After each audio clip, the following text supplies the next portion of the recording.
Hello, my name is Cameron Thompson, and today we are going to be going over regular expressions, or as it's commonly known as, regex. So let's go ahead and get started. So what is a regular expression? Well, here's an example of an irregular expression. Now the string might look like it's a very odd set of characters and symbols. So we are going to learn more about what these characters and symbols are doing to help us out in our applications. But to put it simply, a regular expression is a sequence of characters that define a search pattern.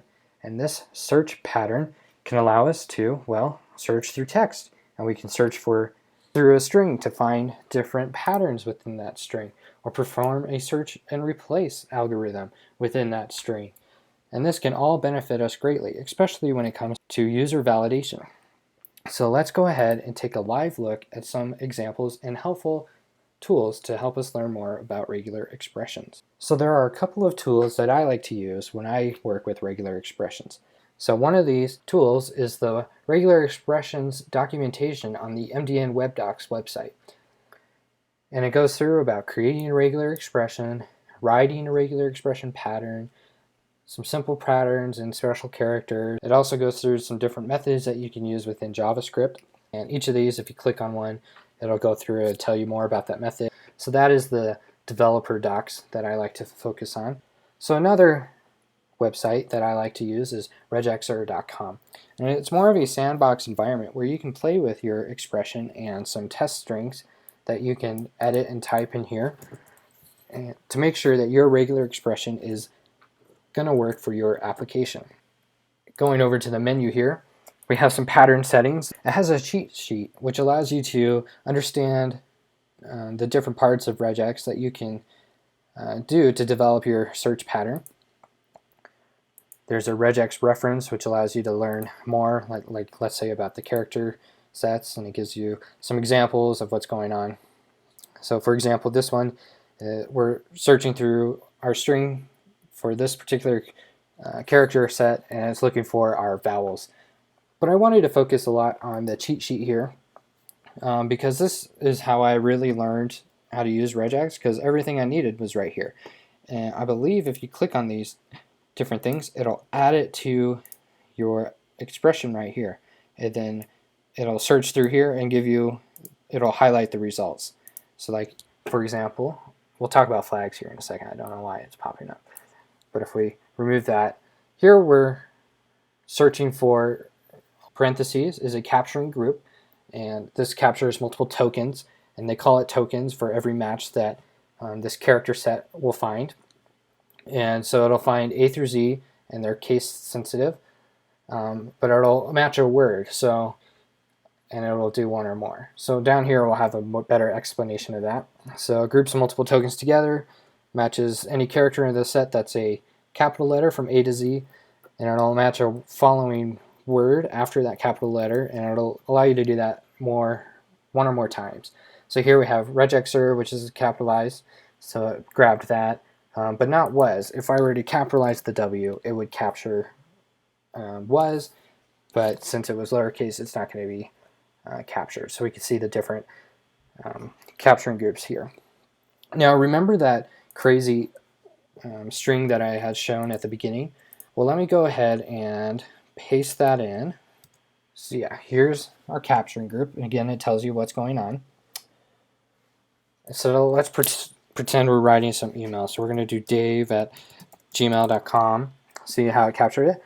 I'm going to hit enter here, and I'm going to explain flags with this as well. So let's do john@yahoo.com, and let's do not an email, so let's do at google.com John again. Okay, so here we have some flags. By default, the global flag is inserted, and the global flag allows you to do a global search throughout the whole string array. So we're going to keep that going. Now we have case insensitive.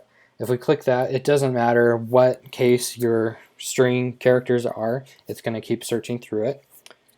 Again, multi-line, this is the one that allows us to, since I have my emails on multiple lines, it'll allow me to search through the multiple lines. And then single line, so if we have single line, it'll allow you to search patterns on a single line. Unicode is cool. I don't use it. And then sticky is cool. It'll perform a sticky search that matches the string at the current position with the target string. But you'll notice that this fake email isn't being matched because it doesn't match the pattern. And we have 3 sets of capturing groups, and those are defined by these green parentheses. And then within those capturing groups, we have a couple character sets, and we have some ranges set here. So we have A to Z of lowercase, A to Z of uppercase, and 0 through 9 of numbers. So that'll allow you to add some numbers in here, capital letters, no spaces, lowercase letters, etc.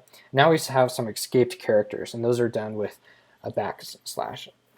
We also have a underscore character, and then we escaped the hyphen, so we can add some hyphens in there. And we're also escaping the period.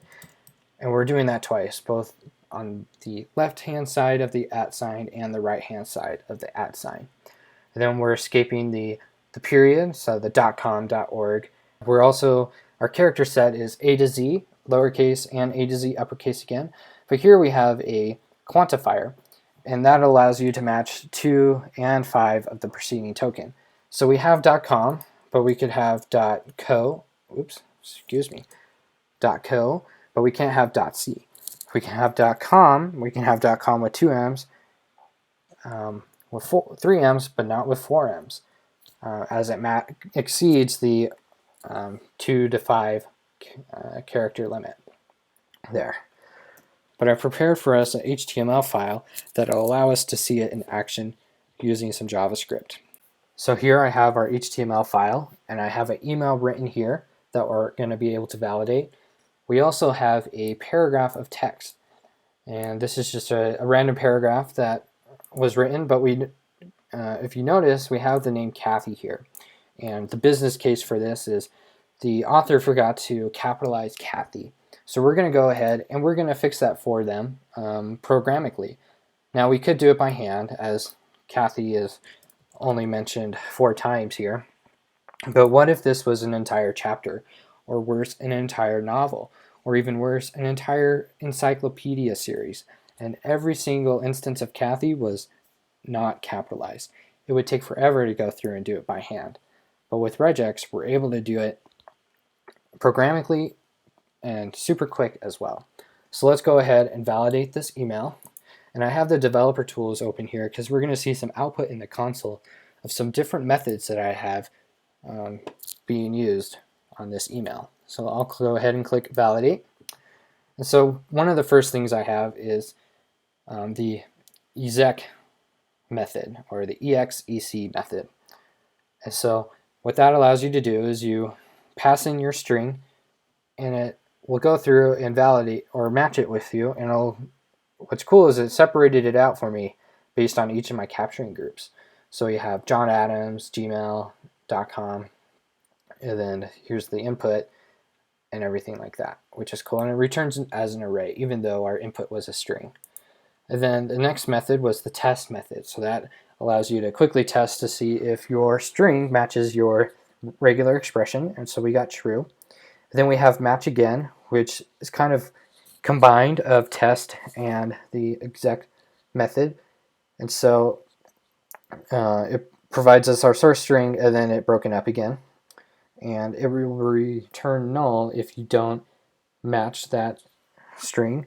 And we'll do that here in a second. And then the search method returns -1 if it can't find it, and then the index of the correct match.